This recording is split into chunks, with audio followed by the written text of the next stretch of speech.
Hello and welcome to the Fishing Guide Podcast. I'm your host, Brad Wiegmann. We are hanging out at Southtown Sporting Goods. Even our old buddy Ron, where'd he go? He's hiding somewhere in here, but all kinds of people come here. But Larry, what we need to talk about is what hasn't happened yet, but is coming, and that's that high, cold, muddy water. It's good, right? Right, yeah. Right now, it's going to be good till that happens, right? But it does impact what we do. Trust me, Right. it's a negative. It changes from artificial baits to live bait for a lot of our fishing. Right. But it's here and it's coming. And if the winter forecasts are right, we may have a snowy, cold, high water winter, and it is disruptive to the fishermen. Hopefully, it doesn't last through the spring. Right. It can be a very negative. And it's they still spawn, and believe it or not, high water actually produces better fishing down the road. Right. It's conducive to good reproductive success in a lot of our sport fishes. We think of reservoirs as being an entity that's been here forever, but they're new. These fish all evolved in the Mississippi River. And years ago, we actually did work after we closed the reservoir program where we looked at data from all up and down the Mississippi River. Right. And floodwater years, and it's true in reservoirs too, produce strong year classes of crappie, bass. There's certain species that are favored by it, and others are favored by not so much water. But it's a mechanism that if you can think back before reservoirs, the old Mississippi used to flood out for millions of acres. These fish evolved to being organisms or fish that produced a large number of eggs. They went out in these overbank areas. That was the largemouth bass and the crappie, and spawned and produced a blue million young, and then they were just decimated when the water came down. But in wet years, a lot more of them survived, so those became your strong year classes. And that's true in reservoirs to a degree. You take a reservoir like Beaver or Bull Shoals, especially Bull Shoals, with big flood pools. When we get the water up and muddy and bad in the winter, we think, oh, that's terrible. But it usually produces a good year class of fish. And it's true on Grand Lake and the Lake of the Ozarks. With this overbank flooding that you saw years ago in the Mississippi, or it's always been there, it's conducive to good fish production. It's not the most fun for the fishermen. I'll put it that way. So the game fish are reproducing, but how about the bait fish? What happens to bait fish when we start getting this high? They're usually successful also. I mean, you just produce more fish. The whole thing, and the longer the I don't know, to get into a discussion here, it's probably going to just confuse people, but the longer the theoretical retention time of the lake is, in other words, the more water it holds relative to the amount of runoff. Beaver, for example, holds a year and a half worth of runoff, roughly. Bull Shoals, 7/10, Grand Lake, about 90 days. So the faster water goes through, the less this effect would be there. But in a reservoir like Beaver, when you get a high water year, the nutrient loading can be 3 or 4 times what it would be in a dry year. Just runoff, just water coming in, the tidal material and everything. So they're given over to these pulses of energy. And when it gets dry, you don't get it. So the thing kind of shrinks back down. But we look at high water as a bad thing, but it's good for the fish, but it's bad for the fishermen. I'll put it that way. And so, did I confuse you? No. I didn't mean to. No, it makes sense in the fact that we've had high water years now. It seems like consistently for sure the last 2, but maybe the last 5 years or so, very consistent, very high water years. What happens to the biomass and the game fish? What happens to them when you all of a sudden you have too many game fish? Well, I don't think you get too many. Usually you get your best effect, and weather tends to be cyclical. It has. You'll have 3 or 4 dry years and then some wet years. We've had an unusual period of wet years. Right. And right now the fish populations have been pretty good. The last 2 years have really been, even though we had some water, the timing wasn't good. Right. In other words, it didn't carry into the summer as well. It did this year again, but it hadn't for a year or two. Yeah. And so they've been, I think the crappie populations that we got a huge spawn on several of these lakes 4 or 5 years ago. Right. And people have really benefited. It's been good. Crappie fishing's been really It's been good. really good. And big crappies. We've had a long period of it. If it dries out, it may decline. And I don't know, I didn't think you could overfish a population, but these guys with their sonar, all their down-looking sonar have become very efficient at harvesting large crappie. I don't know, but what you may not have a significant impact on the population of fish, particularly if we're not getting reproduction. Right. That you won't deplete it. Just wait and see. It's hard to say, but certainly the combination of the new electronics and the high water have made for some, just not so much this year, but last year and the year before, made for some really spectacular crappie fishing in all of these in all of these lakes around Ark, up in the central Missouri, and all those lakes benefited from those long periods of high water. And so you were actually around when the river was almost the river. I mean, when it was first being flooded. Yes. And so the walleye were naturally here. Is that right? There were a few of them. They've done a great deal with the stocking. Right. It's helped, and you produce strong year class for whatever reason. 2009 produced and really got the population going.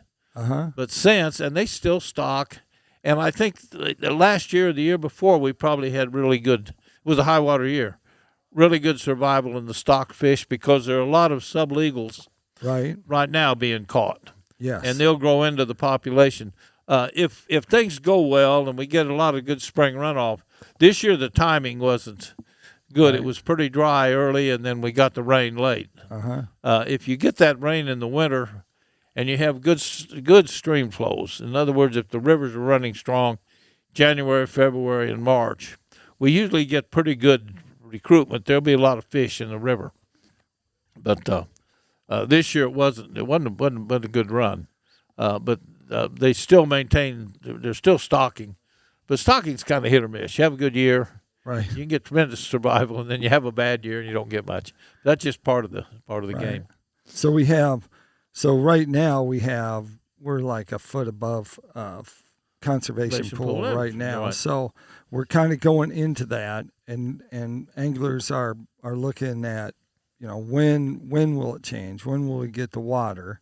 And so we're in between. We're kind of in between that time where, when do you consider like fall fishing change to winter fishing? Well, that's more temperature related than what. We're close. The movement of striped bass, for example, up into the river arms will come within a few degrees. I think the last I heard, the water temperature in these lakes was still above 70 degrees, right, which is pretty warm. Yeah. But when it gets into the 60s, then you'll see a movement up. And certain fish move up way before a walleye. If we've got good stream flow, we're going to see them in the Kings River and the White River January and February. Early. They get up there early, and the white bass come later. But a lot of it is flow dependent. If we have a dry winter, I hope we don't. I hope we get good rainfall. I'd rather see the lake get a little muddy and high for a while, and have good stream flow in the spring, just to make things help in recruitment of particularly walleye and not striped bass, because they can't do it, but white bass. And so those two species really benefit. And so we're having this period of time, and so anglers just pretty fish. much even in Grand Lake and just almost any reservoir, a lot of those shad now are starting to move back in the pockets and back into the feeder creeks, right? There are behavioral movements that the fishermen are good at spotting that. Good bass fishermen, they're on top of it. way ahead of us. Why did the shad move back in those pockets and feeder creeks? I don't really know all right. why.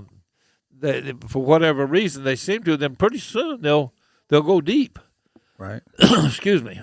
They'll in the wintertime, they'll get off 70, 80 feet, and they years ago we used to fish them. They still do some. Bass will get down there with them. Fish will stay down with those shad in deep water in the winter. But that's a different pattern. It's not there yet. We're going to go through a period of time in these reservoirs. Usually when the temperature comes back to the 50 to 60 degree range, it's almost like you repeat spring.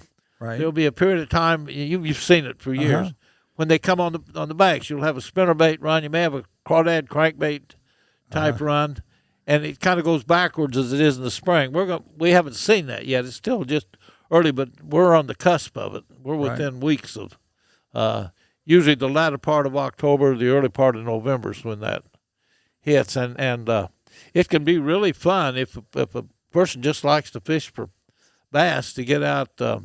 And if you can time it, years ago when we were on the lakes working on them all the time, we would be on Bull Shoals when it hit, and they'd be about 2 weeks when they just caught fish like crazy. Then you start into the winter pattern, and they sound, and everything goes deep. But there's it's ahead of us here in the next. You'll probably see it here. You'll be fishing pretty soon. We're already out there every day we can possibly go. But so when a person is dealing with high water, and we're going to assume that it's muddy high water because that's how it came up. Right. Everyone is either live bait fishermen or artificial lure fishermen, and of course you sell minnows here. Right. But I mean, when they come in, how are they? Are they automatically deciding what they're going to do, or do you ever? Is there a trend that you go, oh, all of a sudden, well, the water got muddy, and now these guys they'll change the color of baits for muddy water. Usually a darker bait, blueberry. There's some glittery, popsicles. In PICO. But anyway, you see that, and sometimes you see a flurry of topwater. A lot of times the muddy water comes in the winter. Right. And a lot of times they just don't go. Right. It's hard to, it's tough fishing. If they're deep and the water's really muddy, it's hard to get a bass fisherman challenge to do that. If they're tournament fishermen, they do it because they have to. Right. And they'll find a way to catch a mess of fish. But for fishing, I'd rather see it clear and just, where they can be a little more diverse in what they're trying to throw. But we live with it, and it's going to happen this winter. It may just suppress fishing. If it's cold, that knocks the fishermen down. That's just part of the seasonality of it. Our great fishing is in the spring. That in these reservoirs, that's always has been when they spawn. That's the easiest time to catch them. Yeah, this is an interesting time because we're getting ready to shift gears and go to different things. So that high raising water, so it's usually muddy, but if they can get a jerk bait in, why is a jerk bait so good? If you can get ahead of the mud, I guess, or ahead of the jerk baits, I don't, for whatever reason, and we saw this 50 years ago, the bigger fish become active earlier. And if you'll notice on your jerkbait bite in the winter, if you have a cold winter, especially if we have a temperature more than watercolor, it seems to determine the jerkbait bite. If we get a cold winter, when it first starts to warm, you don't get a lot of bites, but there will be some big bass that come up, and you can catch them on a suspending. But now you're talking 3 or 4 months out, February, March, the December, January are just tough months. Right. Anyway, the winter fishing, we don't do it as much as we used to, but then it was hunting them deep. Right. And I can remember when beaver was young, we had years when you could take a spoon and literally catch them 30, 40 feet down. They were down with those pods of shad. Right. There's not much you do there, but as the spring starts to warm, if it's muddy, it discourages What happens to the bait fish when it gets dirty? When this raging, flooding water comes through, and the shad were right there in the rivers, and all of a sudden this mud, Well, thing they of mud, probably get flushed downstream a little. I don't downstream. know how. Fish seem to maintain themselves very well in periods of flood. Our best spawning runs of white bass and walleye are usually years when we have a lot of high water. Uh-huh. But you think, well, no fish could live in this, but they can live very well near the bottom or on an eddy, and they find that. Those fish, you can have water, a current going 7 or 8, 9 miles an hour, but if you're within a foot of the bottom, it's pretty calm. They get behind a rock, and they can stay there all winter. Right. And so, I mean, it's just part of it. But and you don't know how they move upstream during floods. Right. But if you've got a wet spring and a lot of high water, there'll be more white bass and more walleye in those rivers when the spawning starts. They just don't have any trouble. They've evolved to do it. That's their mechanism, and they just scoot up along the bottom. I guess I don't know, but they're there. I guess the good news for you is there's something that they can catch a fish on, whether it's high or it's low water well, here. But it's best. It's best. Our overall success for the year is best if we have a wet spring. Oh, all right. I'm convinced of that. Yeah, and I think that's coming. Huh? So I think. Well, we've had several. They're forecasting it. They're forecasting a cold winter and a lot of snow north of us. Now we're right on the line here. I don't know what we'll see.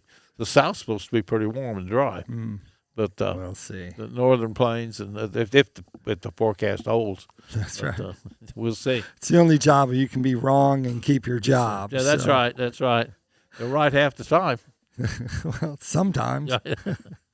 That takes us to Tackle Time. Tackle Time is sponsored by PICO Lures. PICO Lures, of course, has a complete line of hard and soft baits. We were talking about fishing in cold, muddy water or raging water or coming up, and they have a complete line of bass jigs like this round ball head finesse jig, and it has a keeper on it, so that makes it easier to keep that soft plastics on. But you can find them and basically about anything you need, including crankbaits, if they're still in that strike zone. You can find them here at Southtown. Larry's got them, or you can find them online at picolures.com.